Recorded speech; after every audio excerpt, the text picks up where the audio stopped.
बिस्मिल्लाहिर्रहमानिर्रहीम। अस्सलाम वालेकुम। मैं हूं बिशारत राजा, मेरे साथ मौजूद हैं सीनियर साफ़ी जर्नलिस्ट दानश्वर फ़खर रहमान साहब। ये किसी तारीफ़ के मुताज नहीं है, एक इंटरनेशनल अदारे के साथ काम करते हैं। इस वक्त पाकिस्तान के अंदर हब्स ज़दा माहौल है, क्योंकि जुलाई और अगस्त हब्स ज़्यादा होता है, हवा बंद होती है।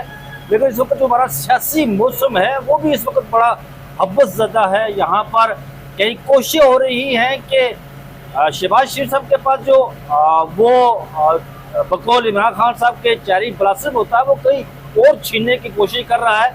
और एक तो खबर ये भी है कि इमरान खान साहब को बनी गाला शिफ्ट किया जा रहा है उनकी एहलिया के साथ। और फिर 18 अगस्त को एक अहम case supreme court of Pakistan में समाअत के लिए मुकर्रर हुआ है। बेंच की जो तश्कील की गई है, एक ऐसा बेंच है जिसके बारे में कोई प्रेडिक्ट नहीं कर सकता कि फैसला क्या होगा। एक वक्त में जब इस वक्त 27 सितंबर लॉन्ग मार्च की तारीख का ऐलान भी किया गया है और स्ट्रीट मोबिलाइजेशन भी हो रही है। इमरान खान साहब की बहन अलीमा खानम साहिबा भी स्ट्रीट मोबिलाइजेशन कर रही है, और उसके साथ जो खैबर पख्तूनख्वा के चीफ एग्जीक्यूटिव हैं सोहेल अफरीदी, वो भी कर रहे हैं। ये सब कुछ एक साथ ये भी चल रहा है। दूसरी तरफ मुज़ाकरात की भी बातें हो रही हैं। इमरान खान साहब का जो केस लगा है सुप्रीम कोर्ट ऑफ पाकिस्तान में, क्या ये कोई इमरान खान साहब को रिलीफ देने के हवाले से लगा है, या फिर कि इमरान खान साहब को बनी गाला शिफ्ट किया जा रहा है? इन खबरों में कितनी सदाकत है? हम बिस्मिल्लाह करते हैं। फ़खर रहमान साहब, आपका बहुत बहुत बड़ा शुक्रिया जी, आपकी नवाजिश की आपने मुझे वक्त अनायत दिया।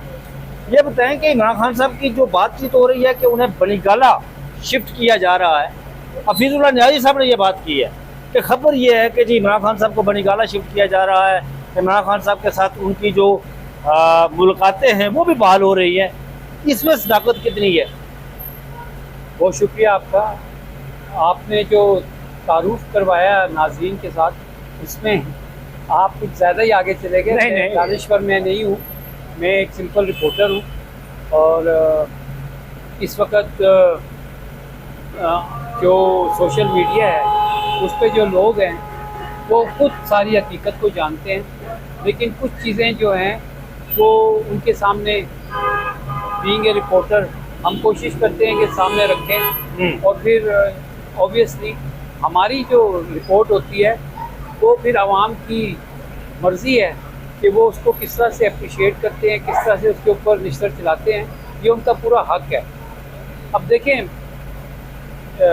पाकिस्तान के साबिक़ वज़ीर आज़म जी इमरान खान, जो कि इस वक्त पाकिस्तान में सबसे मकबूल सियासी लीडर हैं और 3 साल उनकी कैद को मुकम्मल हो चुके हैं जी। अब उनके ऊपर जो मुकदमात हैं उसमें जो उनकी अपीलें थी, वो देखें, वो अपीलें तो इतने अरसे से पेंडिंग पड़ी हैं जी। फिर उनकी मुलाकातें भी नहीं करवाई जा रही। तो अब सुप्रीम कोर्ट ऑफ पाकिस्तान में बड़ी तगदो के बाद उनकी जो पिटिशन्स हैं वो लगी हैं। एक तो मुलाकातों के हवाले से, एक उनको जो सबसे ज़्यादा इस वक्त उनका मसला है कि उनकी हेल्थ कंडीशन क्या है जी। ये सुप्रीम कोर्ट के ऊपर एक बहुत बड़ी आईनी और कानूनी जिम्मेदारी है। जो भी बचा कुचा आइन रह गया है उसके अंदर सुप्रीम कोर्ट जो है, ये योम आज़ादी का दिन है। और इमरान खान साहब कहते थे कि क्यों चूटियों की तरह रेंगते हो, हाँ, अल्लाह ने आपको पढ़ दिए हैं। तो मेरा ख्याल में सुप्रीम कोर्ट को अपने पर जो है ना वो खोल लेने चाहिए। और इसका इदराक जो है वो मैंने नहीं किया जी। इसका इदराक आपने नहीं किया। इसका इदराक जो है मौजूदा जो हुकूमत है, जो सेटअप है, वो खुद कह चुका है कि हम नाकाम हो गए, सिस्टम कोलैप्स कर गया है।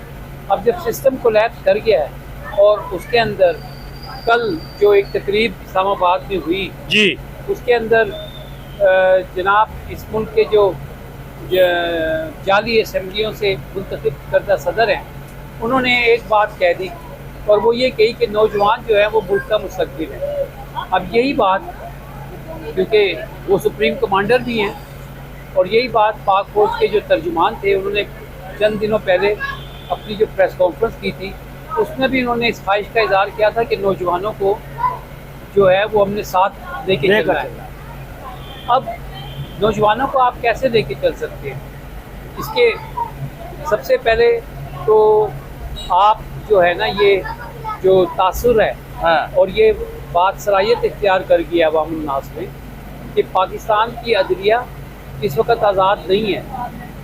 तो 3 रुकनी बेंच जो जस्टिस शाहिद साहब की सरबराही में बना है, उनकी देखिए ये तो उनका एक जो है ना हक है। जस्टिस शाहिद वहीद है, जस्टिस उनके साथ नईम अख्तर अफगान है, उनके साथ जस्टिस इश्तियाक इब्राहिम है।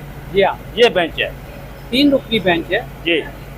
और आपको याद होगा कि जब इस्लामाबाद हाई कोर्ट के चीफ जस्टिस अतर मिर्ज़ा साहब थे, जी, उस वक़्त पाकिस्तान के 3 दफ़ा मुंतखब साबिक़ वज़ीर आज़म मियां नवाज शरीफ के हेल्थ का इशू जैसा भी था, अब तो हकीकत सामने आ चुकी है, लेकिन इमरान खान से ज़मानत मांगी गई थी। अब देखें, यानी कि जज साहब जो थे वो कह रहे थे कि आप बताएं कि जिब्राइल अलैहिस्सलाम आएंगे कि नहीं आएंगे, हाँ आप जमानत दें कि ये जिंदा रहेंगे कि नहीं रहेंगे। ठीक है ना, तो जज साहब अपनी गारंटी दे सकते थे, ना इमरान खान साहब नवाज शरीफ की गारंटी दे सकते थे। तो बात ये है कि ये तो अल्लाह का मामला है।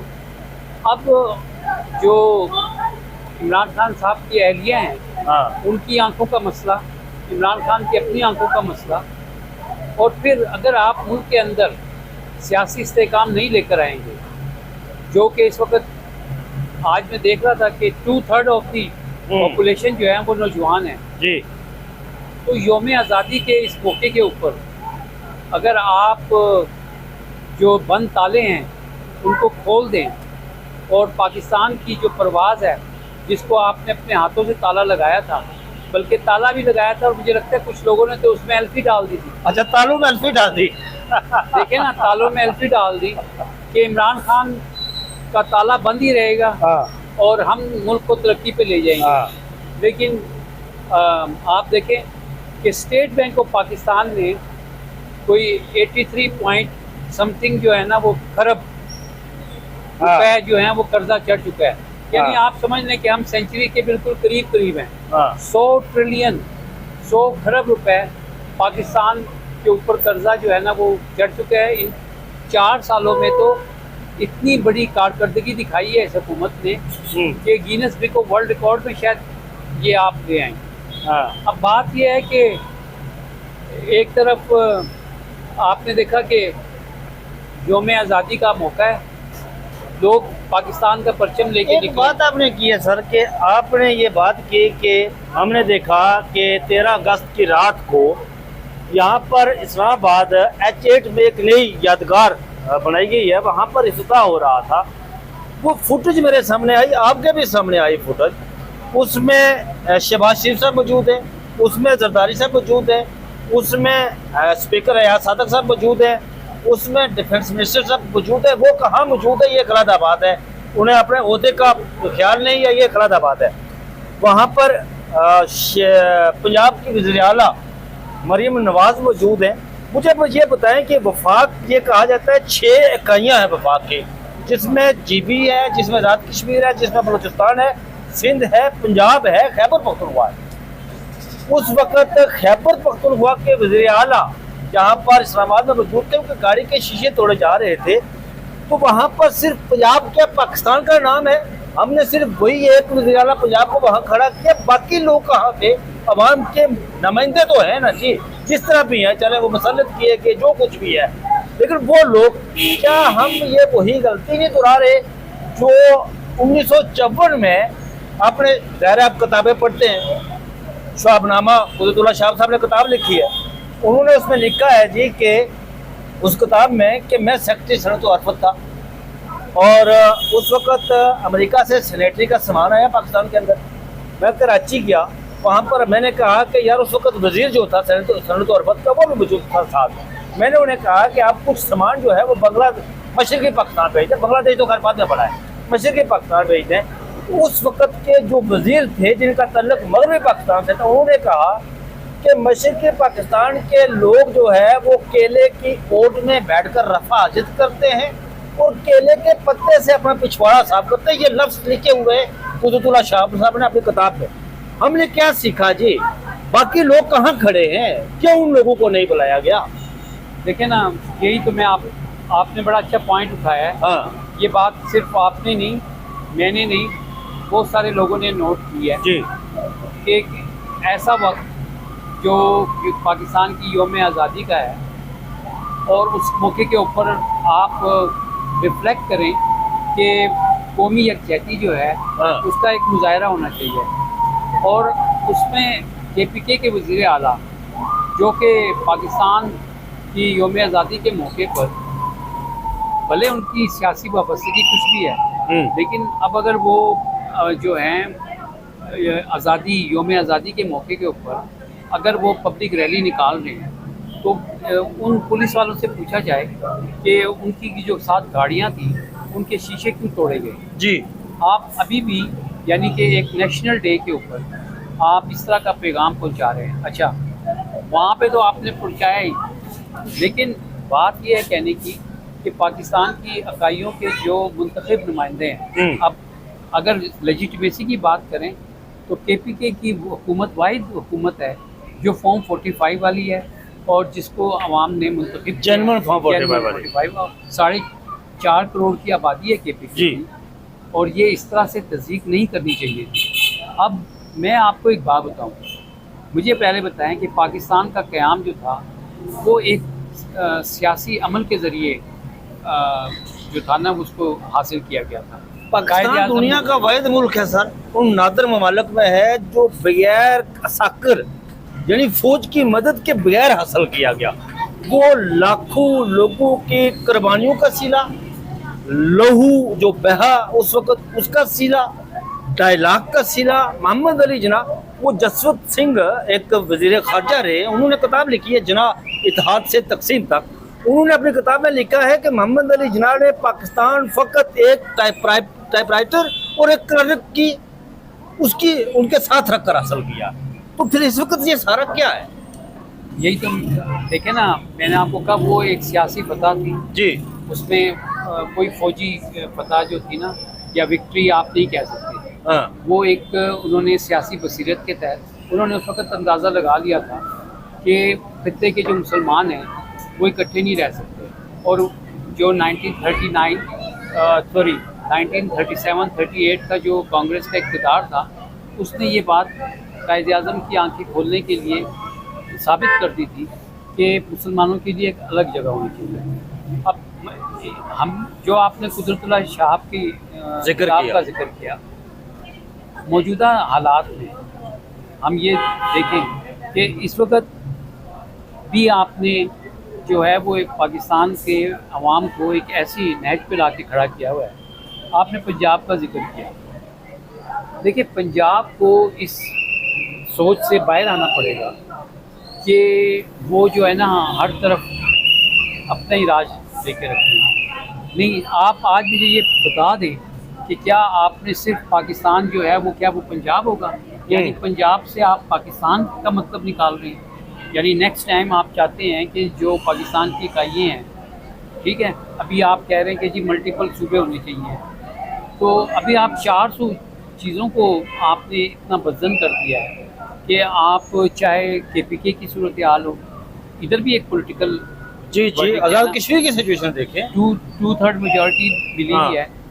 8 फरवरी को 2/3 मेजॉरिटी दी गई, आपने उसको नहीं माना, अभी भी आप इनकारी हैं इस चीज़ से। अच्छा, फिर आप खुद कहते हैं कि जी कोलैप्स कर गया मामला। अब जब कोलैप्स कर गया है तो सबको इकट्ठा करने के लिए जो कि जाली वज़ीर आज़म जो हैं उन्होंने ये कहा कि जनाब मैं डायलॉग की ऑफ़र देता हूँ। अपने किताब में उन्होंने कहा कि मैं डायलॉग की ऑफ़र देता हूँ। भैया आप कौमी डायलॉग की ऑफ़र किस तरह दे सकते हैं जब आपकी कोई लेजिटिमेसी नहीं है? आप देखें ना, आपने 4 सालों के अंदर आप डिलीवर नहीं कर सके। यही कहा गया था ना कि 100 अरब डॉलर की जो है ना इस मुल्क में, देखें 1 साल के अंदर पाकिस्तान कहाँ जाएगा।